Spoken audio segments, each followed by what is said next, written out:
Hoy Karen hosted a wedding in my yard, so I let my cows crash the party. I've lived on my small ranch for over 20 years.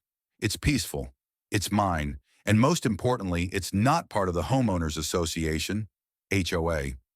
Unfortunately, my property is right next to an HOA neighborhood, and their self-appointed queen, Karen, has made it her life's mission to control everything around her, including me. She's complained about my barn, my tractor, and even the smell of my cows. But last weekend, she crossed the line. I came home from a supply run to find dozens of folding chairs, flower arrangements, and a full catering setup right in my backyard. At first, I thought I was hallucinating. But then I saw Karen wearing a headset and barking orders at some poor wedding planner. "Oh, there he is," she said when she saw me.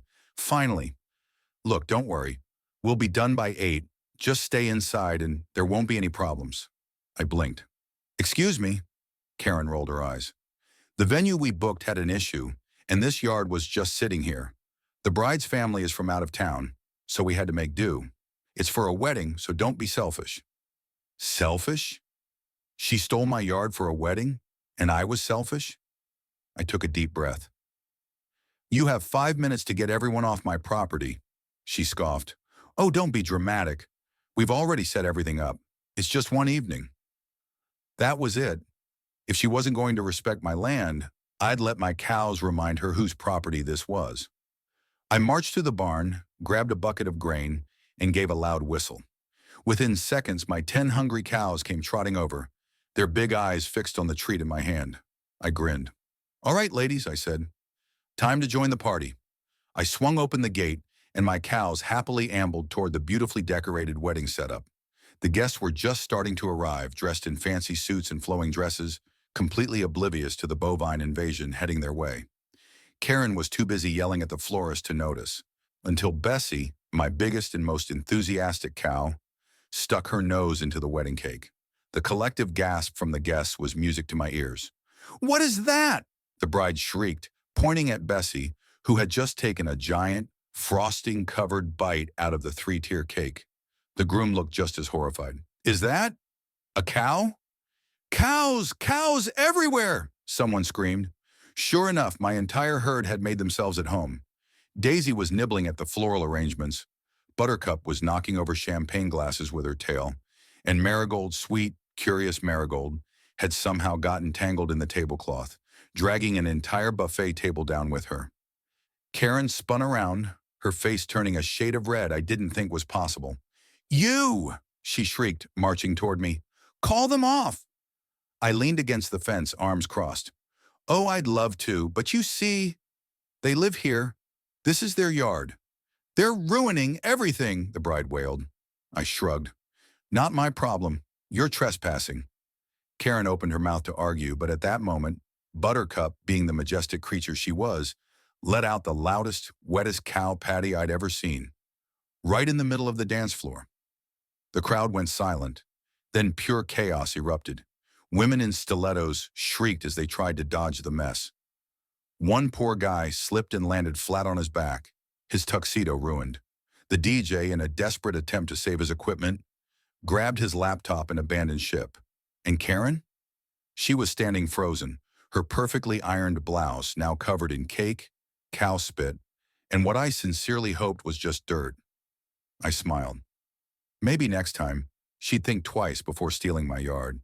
Karen stood there shaking with rage, her fists clenched so tightly her fake nails looked like they might pop off. You will pay for this," she screeched. I barely held back a laugh. "For what?" "Letting my cows enjoy their own property." The bride was still crying, her expensive white dress now decorated with cake frosting, grass stains, and what might have been a little cow slobber. "This was supposed to be my dream wedding," she wailed, stomping her foot like a toddler. The groom, who had been trying and failing to calm her down, finally snapped. "Oh, for God's sake, Emily. Maybe if you hadn't insisted on a last-minute venue change, we wouldn't be standing in a pile of—" "Don't you dare blame me," she screeched. Meanwhile, my cows were still having the time of their lives. Bessie had moved on to the salad bar. Marigold was happily chewing on the shredded remains of the wedding invitations. And Daisy, sweet, curious Daisy, was sniffing at the DJ booth. Karen, desperate to salvage the disaster, turned to me with a venomous glare. "You're going to pay for the damages." I raised an eyebrow. "Oh? And how exactly do you plan to make me?" She puffed up like an angry pufferfish. "I'll sue you," I chuckled. "For what exactly?" "I didn't invite you onto my land. You trespassed. You set up an entire wedding without my permission. And now you want to blame me?"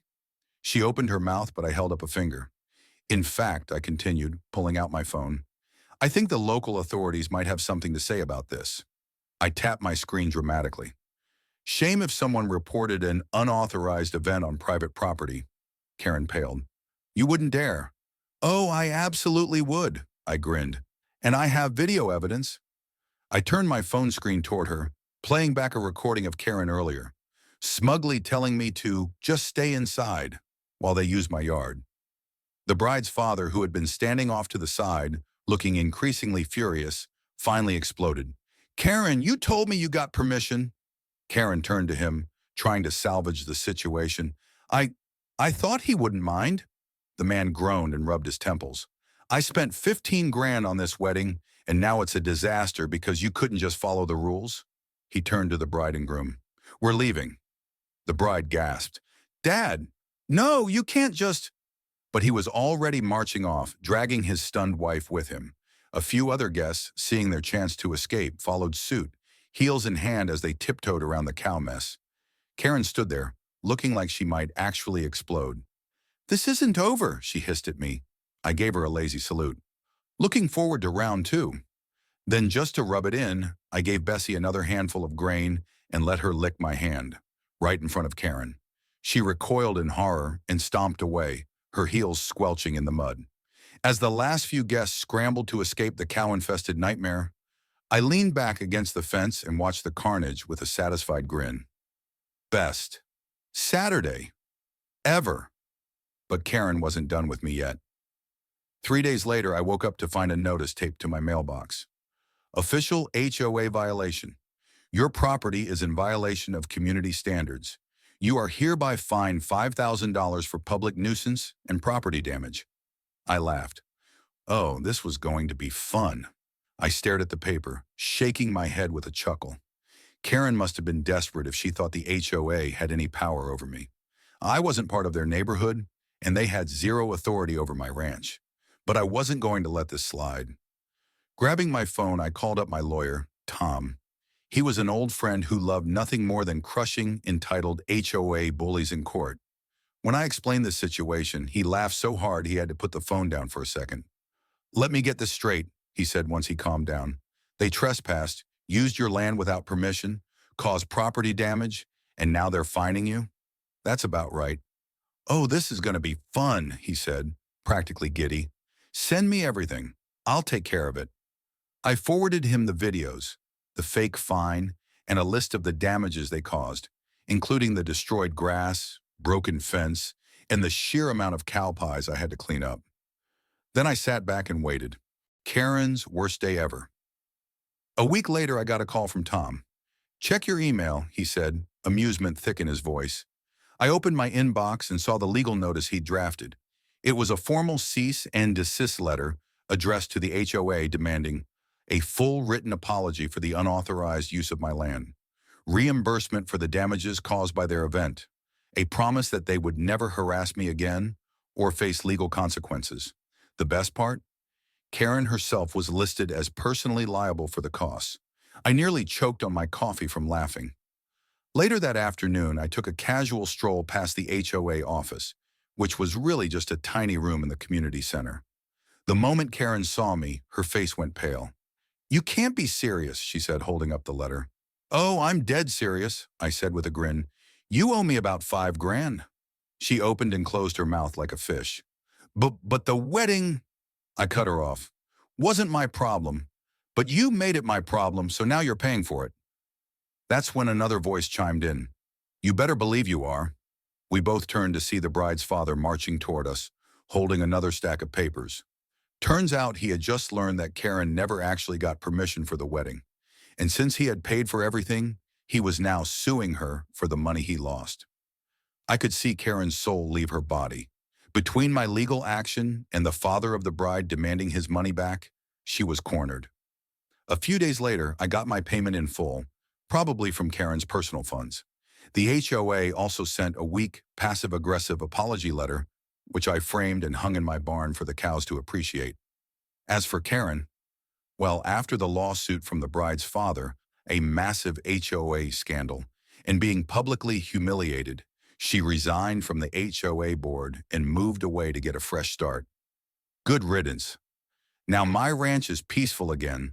No trespassers, no entitled HOA nonsense. Just me and my cows. And every time I see Bessie, I give her an extra treat because really she's the one who saved the day.